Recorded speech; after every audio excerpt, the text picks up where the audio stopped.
Good morning बच्चों। आज हम वाटर लेसन जो हम पढ़ रहे थे उसके आगे की कड़ी में उसका सेकंड पैराग्राफ रीड करेंगे।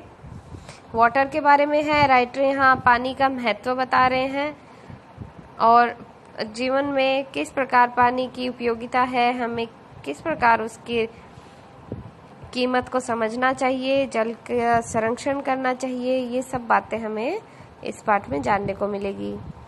आइए रीड करते हैं। I give this example and could give many others to emphasize that this common substance which we take for granted in our everyday life is the most potent and the most wonderful thing on the face of our earth. क्या I give this example कि एक तो मैं ये उदाहरण देता हूँ। इन्होंने जो उदाहरण दिया पानी का महत्व बताते हुए लीबियन डेजर्ट का और रिवर नाइल की वैली का, तो ये कह रहे हैं कि एक तो मैंने ये उदाहरण दिया है and could give many others, और भी मैं बहुत सारे ऐसे अन्य उदाहरण दे सकता हूँ टू एम्फेसाइज, ये बात साबित करने के लिए या इस बात पर दबाव बनाने के लिए। कौन सी बात पे? दैट दिस कॉमन सब्सटेंस, कि ये कॉमन मिलने वाली वस्तु क्या? पानी। Which we take for granted, जिसे हमने फॉर ग्रांटेड ले रखा है। फॉर ग्रांटेड लेना मतलब किसी चीज का महत्व नहीं समझना। हम इसका महत्व नहीं समझ रहे हैं क्योंकि ये बहुत ही कॉमन है, काफी आसानी से हम सबको उपलब्ध हो रहा है, तो इसलिए हम इसका महत्व नहीं समझ रहे। Which we take for granted in our everyday life, जिसे हमने हमारे रोजमर्रा के जीवन में महत्व नहीं दिया है, महत्व नहीं समझा।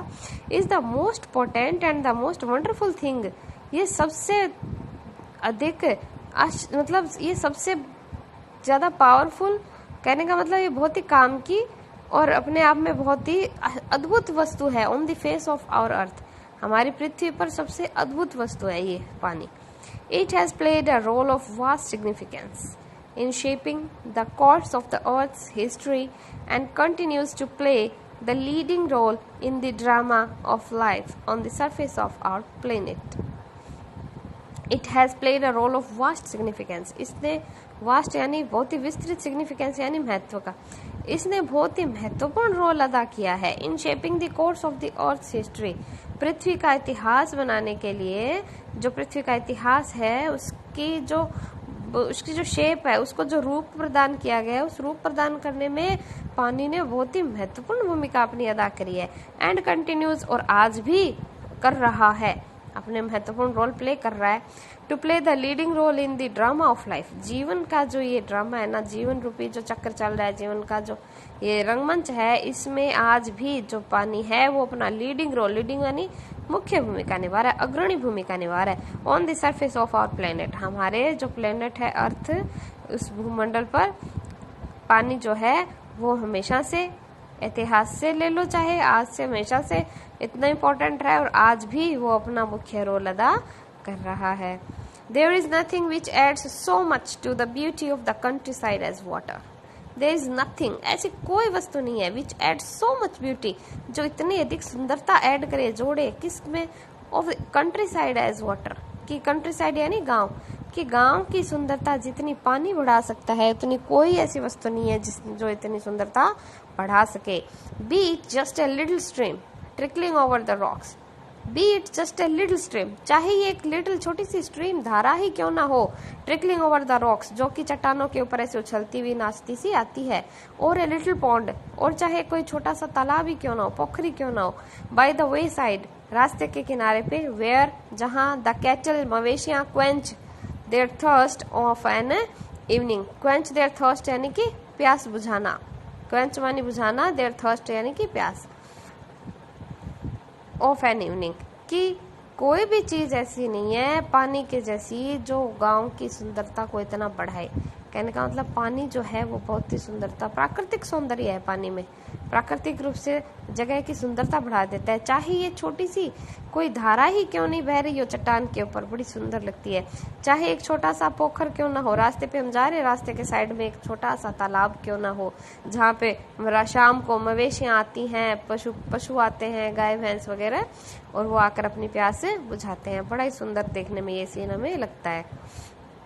The rain-fed tanks that are so common in South India, alas, often so sadly neglected in their maintenance, are a cheering sight when they are full.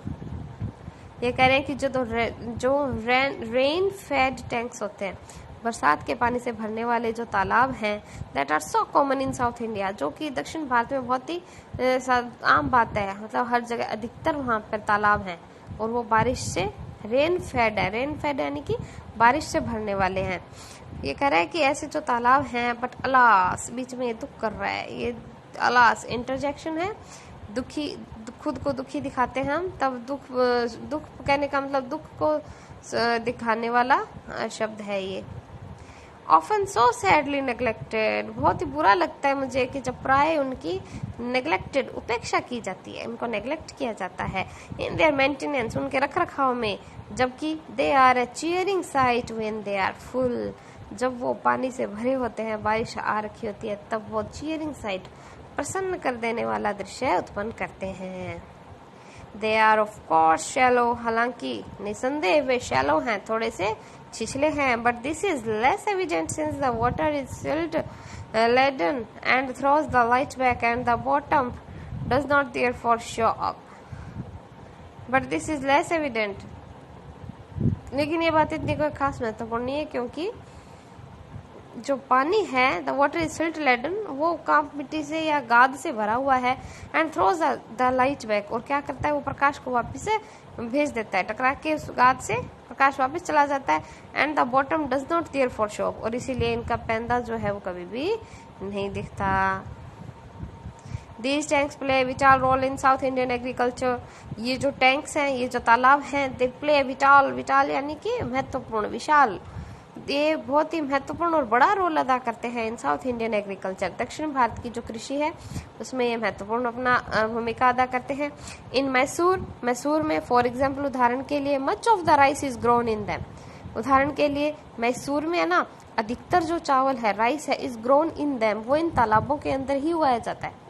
चावल की फसल जो होती है उसको पानी बहुत ज्यादा मात्रा में चाहिए, उसके पौधे को पानी के अंदर ही भिगा हुआ रखना होता है, तो वहाँ के लोग क्या करते हैं, मैसूर में ये जो तालाब है भी मैंने आपको बताया, जो रेन फेड टैंक्स हैं, जो बारिश के पानी से भर जाते हैं, इन तालाबों में ही वो लोग चावल की खेती करते हैं। In them, some of these tanks are surprisingly large, and it's a beautiful sight to see the sunrise or set over one of them. इनमें से कुछ टैंक्स हैं वो वास्तव में बड़े आश्चर्यजनक रूप से बड़े हैं, and it's a beautiful sight, और इनको टू सी द सनराइज और सनसेट, और इनके ऊपर से सूर्य को उगते हुए और अस्त होते हुए देखना बहुत ही सुंदर, प्रसन्न कर देने वाली दृश्य होता है। Water in a landscape may be compared to the eyes in a human face. जब किसी भूमि पे, लैंडस्केप यानी किसी समतल भूमि पे जो पानी होता है वो कैसा लगता है, जैसे कि मानव के ह्यूमन फेस यानी कि मानव के चेहरे पर जिस प्रकार आंखें लगती हैं, आंखें जैसे लगती है ना, वैसे ही सरफेस पे, कहीं समतल भूमि पे जब जल कुंड होता है कोई, या पानी का कोई तालाब होता है, वो उसी प्रकार सुशोभित होते हैं जिस प्रकार चेहरे पर आंखें कितनी सुंदर लगती है ना, वैसे ही किसी भी भूस्थल की शोभा जलाशयों से या जल कुंडों से होती है। It reflects the mood of the hour, being bright and gay when the sun shines, turning to dark and gloomy when the sky is overcast. ये जो जलाशय होते हैं, जल के जो स्रोत होते हैं, ये क्या कहते हैं, it reflects the mood of the hour, ये जो समय होता है उस समय का मूड भी बताते हैं कि किस प्रकार का मूड है अभी समय का। जैसे being bright and gay when the sun shines, जब सूर्य चमकता है तो ये भी कैसे हो जाते हैं, बहुत ही ब्राइट, चमकीले, एंड गे, प्रसन्न, आपको पानी भी ऐसे चमकता हुआ और बड़ा खुशनुमा सा दिखेगा जब सूर्य चमक रहा होगा। And turning to dark and gloomy when the sky is overcast, और जब आसमान ओवरकास्ट ढका हुआ होता है बादलों से ऐसे, तो ये भी कैसे हो जाते हैं, डार्क एंड ग्लूमी, बहुत ही गहरे और ऐसे ग्लूमी लिखते हैं, थोड़े इतने ब्राइट नहीं दिखते, दुखी से दिखते हैं। कहने का मतलब जल जो है ये प्रकृति के मूड को भी प्रतिबिंबित करता है।